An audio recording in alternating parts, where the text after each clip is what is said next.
बिस्मिल्लाहिर्रहमानिर्रहीम। अस्सलाम वालेकुम क्लास। आज हमने 9th क्लास के मैथमेटिक्स के चैप्टर नंबर 1 का लेक्चर नंबर 19 स्टार्ट करेंगे। लेक्चर नंबर 19 में आपके पास जो अब नया टॉपिक पढ़ना है वो है exercise 1.6।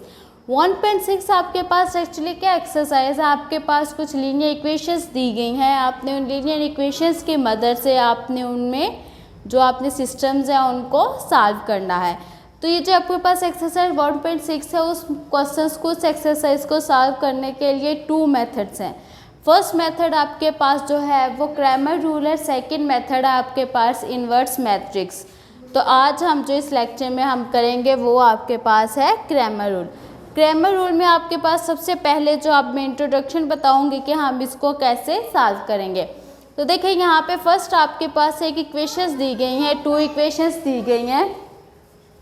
3x - 2y = 5, 6x - 4y = 8। ये आपके पास 2 इक्वेशंस है। सबसे पहले हम इन इक्वेशंस को मैट्रिसेस की फॉर्म में लिखेंगे। तो इन इक्वेशंस को मैट्रिसेस की फॉर्म में कैसे लिखा जाता है, बहुत सिंपल मेथड है कि आपके पास जो कॉलम्स है कॉलम वाइज आपने लिखना है। और कॉलम वाइज आपने कैसे लिखना है कि जो आपके पास वेरिएबल्स, यहाँ पे कौन से वेरिएबल्स यूज़ किए जा रहे हैं, एक्स एंड वाई। इन 2 वेरिएबल्स के साथ जो कोफिशिएंट्स हैं उनका मैट्रिक्स फर्स्ट बनेगा। अब उनका मैट्रिक्स कैसे बनेगा, देखिए फर्स्ट कॉलम आपके पास एक्स कोफिशिएंट्स होंगे और जो सेकंड कॉलम है वो आपके पास वाई कोफिशिएंट्स होंगे।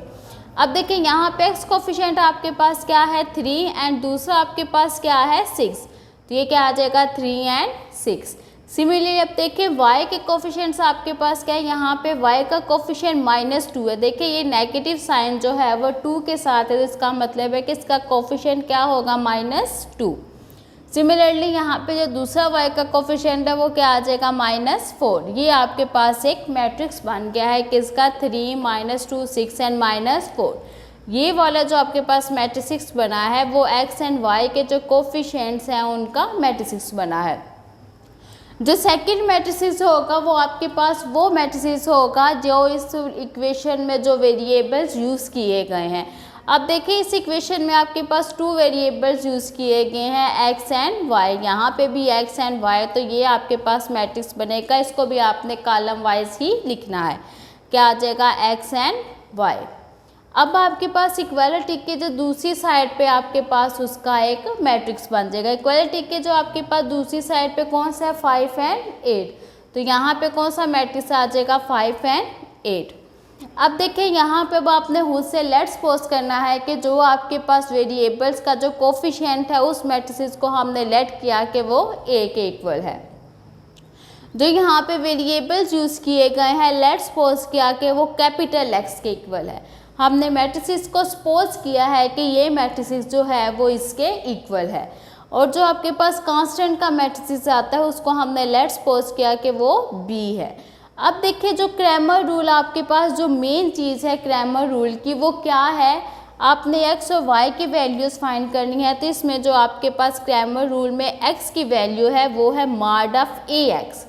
देखिए आपने x की वैल्यू फाइंड करनी है ना, तो जो आपने यहाँ पे लेना है तो क्या आ जाएगा mod ऑफ a और जो आपके पास x है उसका वैल्यू। अब आपको क्या चाहिए divided by mod of a। Similarly यहाँ पे जब y की वैल्यू फाइंड करनी है, x में आपके पास a ऑफ x था, जब आपने y की वैल्यू फाइंड करनी है तो क्या आ जाएगा a of y of mod divided by mod of a। तो अब आपने देखे इनमें जो आपको वैल्यूज़ फाइंड की जानी है, आपको क्या क्या चाहिए mod ऑफ a चाहिए।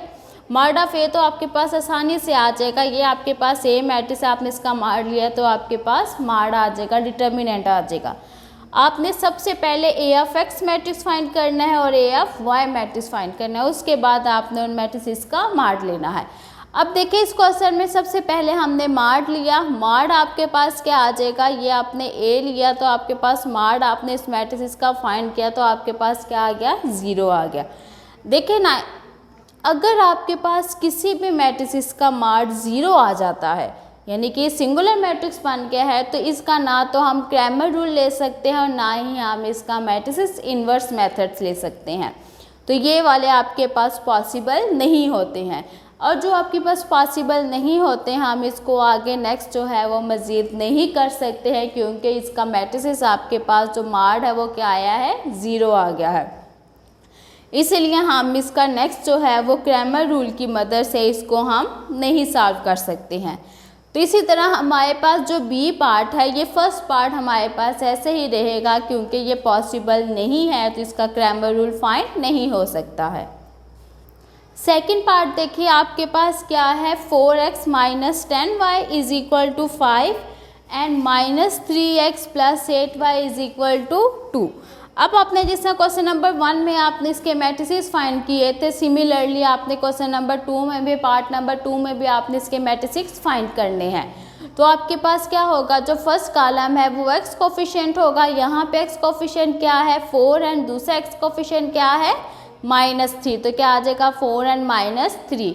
सिमिलरली y के कोफिशिएंट्स आपके पास क्या है, -10 फर्स्ट एंड फिर आपके पास क्या है, 8, क्योंकि 8 पॉजिटिव है तो 8 एज इट इज़। फिर आपके पास जो वेरिएबल यूज़ हो रहे हैं, यहाँ पे variable x and y use हो रहे हैं, तो क्या आ जाएगा, x एंड y = जो आपके पास कांस्टेंट्स यूज़ किए गए हैं, कांस्टेंट्स क्या यूज़ किए गए हैं, 5 एंड 2, तो क्या आ जाएगा, 5 एंड 2। अब आपके पास वही रूल, जो आपके पास फर्स्ट मैट्रिक्स है लेट्स सपोज किया वो A के इक्वल है, जो वेरिएबल का मैट्रिक्स है वो आपने लेट्स सपोज किया कैपिटल X के इक्वल है, जो कांस्टेंट है वो लेट्स सपोज किया आपके पास B के इक्वल है। वही आपने x और y की वैल्यूज़ लिखी, यानी कि फार्मूला लिखा है, x = क्या आ जाएगा, a(x) mod divide mod of a, y = क्या आ जाएगा, a(y) mod divide a। अब आपने यहाँ पे सबसे पहले a(x) फाइंड करना है। तो a(x) हम कैसे फाइंड करेंगे, a(x) आपके पास कैसे फाइंड किया जाएगा, आपके पास कौन सा मैट्रिक्स आएगा, तो a(x) मैट्रिक्स आपके पास वो मैट्रिक्स होगा, ये a और b इन दोनों मैट्रिसेस की आपस में जो है वो कम्बिनेशन और आपस में वैल्यूज़ की इंटरचेंजिंग से जो आपके पास आएगा मार्क, वो आपके पास मैट्रिसेस कौन सा कहलाएगा, a(x). तो कैसे आएगा, देखिए आपने यहाँ पे a(x) चाहिए, तो यहाँ पे जो आपके पास x का कॉलम है, देखिए अगर आपके पास x चाहिए तो यहाँ पे जो आपके पास x का कॉलम है उसको आप इंटरचेंज कर देंगे किससे, b मैट्रिक्स से, ठीक है। अब देखिए यहाँ पे x आपके पास क्या है, 4 एंड -3, उसको आपने चेंज कर दिया है किस में, जो b मैट्रिक्स है, 5 एंड 2। तो क्या आ गया, a(x) = 5 एंड 2, ये कौन सा मैट्रिक्स है, b मैट्रिक्स। जो हमने रेड से लिखा है उसका मतलब है कि हमने इसको क्या किया, इनकी वैल्यूज़ को इंटरचेंज किया है। तो देखिए b मैट्रिक्स से आपके पास x की जगह पे जो आपके पास x की वैल्यूज़ थी उसकी जगह पे आपके पास क्या आ जाएगा, b मैट्रिक्स। बी मैट्रिक्स आपके पास क्या था, 5 एंड 2। अब जो आपके पास y मैट्रिक्स है वो एज इट इज़ रहेगा, क्योंकि आपको x की वैल्यू चाहिए तो हम सिर्फ x की वैल्यूज़ को चेंज करेंगे, y की वैल्यूज़ को चेंज नहीं करेंगे।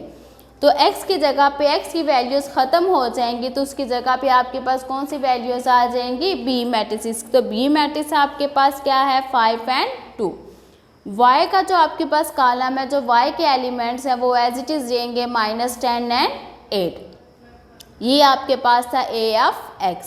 अब देखिए जब आपने a(x) की जगह पे आपने x के कॉलम को ख़त्म करके b मैट्रिक्स की वैल्यू आपने पुट की हैं, सिमिलरली जब आप a(y) की वैल्यूज़ फाइंड करेंगे तो उसमें आप क्या करेंगे, जो आपके पास x का कॉलम है उसको एज इट इज़ रहने देंगे, जो आपके पास y एलिमेंट्स है उसकी जगह पे आप b कॉलम पुट कर देंगे, ठीक है। यानी कि x की जगह पे आपने x का जो कॉलम है उसकी जगह पे b मैट्रिक्स पुट करना है, जो y का कॉलम है उसकी जगह पे आपने जो आपके पास y मैट्रिक्स का कॉलम है उसकी जगह पे आपने b मैट्रिक्स पुट करना है। ये आपके पास a(x) एंड a(y) आ गया है। नेक्स्ट आपने क्या करना है, अब इनके मार्क्स लेने हैं, क्योंकि आपको क्या चाहिए, इनके मार्क्स चाहिए। तो मार्ड आपके पास सबसे पहले a मैट्रिक्स का मार्ड लेंगे, फिर आप a(x) का मार्ड लेंगे, फिर आप a(y) का मार्ड लेंगे। तो सबसे पहले हम लेंगे मार्ड ऑफ a। आपके पास a मैट्रिक्स आपके पास दिया गया है 4 -10 -3 एंड 8। तो सिमिलरली आपने इस मैट्रिक्स का मार्ड लेना है, तो मार्ड लेने का वही मेथड है जो आप पीछे कर चुके हैं। तो ये क्या आ जाएगा 4 मल्टीप्लाई बाई 8, जो आपके पास डायगोनल की मल्टीप्लिकेशन है वो आपके पास इसका मार्ड आ जाएगा। 4 multiply by 8 minus 10 multiply by -3, तो 4 multiply by 32 minus minus minus plus 10 multiply by 3 30। अब 32 प्लस माइनस माइनस क्या आ जाएगा 30, और 32 में 30 को माइनस किया तो आपके पास क्या आ जाएगा 2। ये आपके पास मैट्रिसेस क्या आ गया है ए ऑफ मार्ड, आपके पास किसके इक्वल आ गया 2 के इक्वल आ गया। अब आपको क्या चाहिए, जो आपके पास ए ऑफ एक्स मैट्रिसेस आपने फाइंड किया है, अब आपको उसका मार्ड चाहिए। तो ए ऑफ एक्स मैट्रिसेस आपके पास क्या था 5 2 -10 एंड 8, तो आपके पास क्या आ जाएगा 5 को 8 से मल्टीप्लाई किया क्योंकि डायगोनल में 5 and 8 multiply by 5 multiply by 8 minus क्या आ जाएगा -10 multiply by 2। 5 multiply by 8 40 minus -10 multiply by 2 क्या आ जाएगा -20।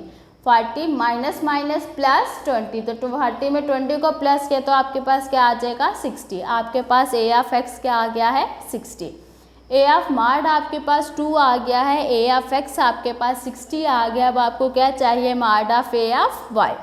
ए ऑफ वाई मैट्रिसेस आपको दिया गया है 4 -3 5 एंड 2।